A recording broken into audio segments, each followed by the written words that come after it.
I was in Varadero, and of course, I had to check out the beach. But wow, I couldn't even get in the water. This was my third day in Cuba, and I still hadn't been able to swim. It was freezing. After that, I went straight up for breakfast, and while I was eating, I noticed people gathering outside, watching something. At first, I had no clue what was going on. Then suddenly, tons of honking, police cars driving by, and people cheering. I have no idea what it was. Maybe something political, maybe a celebration, maybe Independence Day. I walked down the street and booked a taxi collectivo. There's a gas shortage here, so transportation can be tricky. But I found a driver heading to Trinidad for $30 US. On the way, we passed through small towns.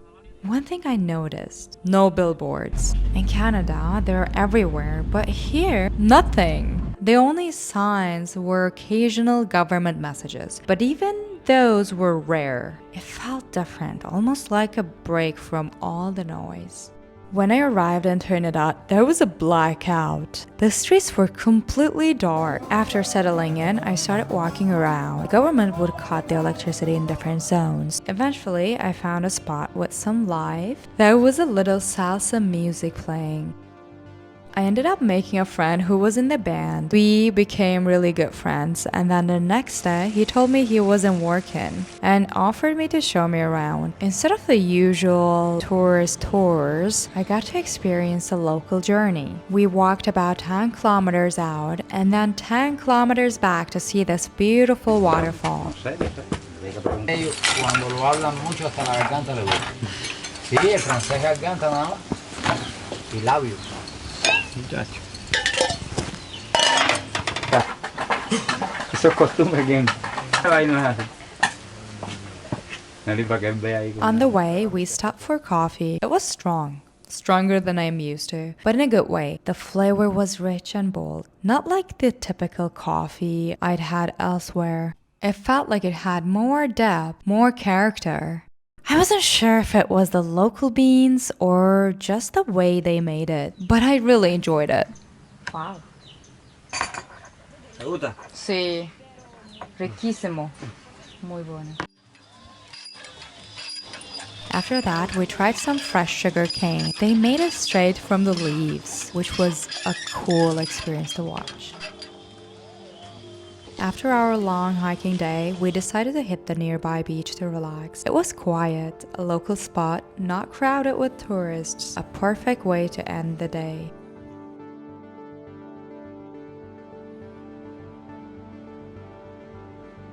The next day, I set off to explore Trinidad, the UNESCO World Heritage Site. This place is full of history, with colorful buildings and cobblestone streets that take you back in time. Everywhere you look, that is vibrant art, murals to handmade crafts. It's a little noisy, as you'd expect in Cuba, especially in this part, but it's all part of the charm. As I walked around, I was amazed by the historical buildings, the life on the streets, and how everything felt so unique.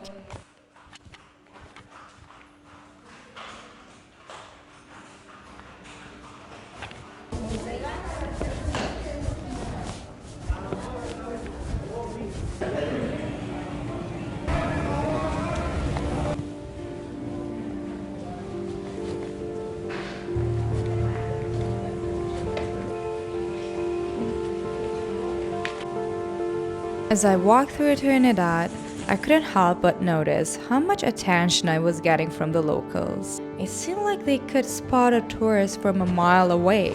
Strangers would start chatting with me, offering compliments like "Qué bonita" or ¿No te gusta el chocolate con la vainilla?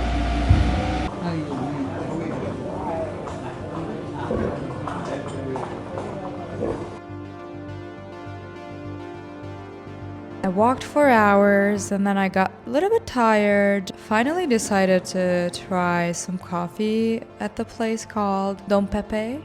I sat down, ordered a coffee, and just took in the vibe. The place had a cozy feeling to it, and the coffee was just what I needed after a morning of walking around. Buenas. Buenas, ¿cómo está? ¿Todo bien? Bien, bien. ¿Bien? Sí. Yo quiero solamente un cafecito. Es fresco, con leche. Como sin leche. ¿Tienes leche de almendras? Leche de... No, no. Por eso no, sin leche.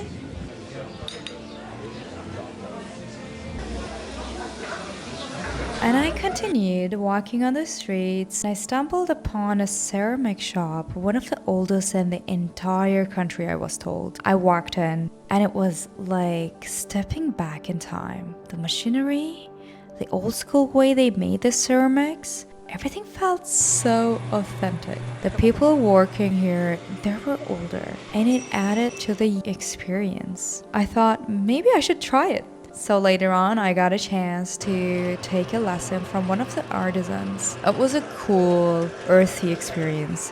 Getting my hands into the clay and molding it, definitely something I'll remember.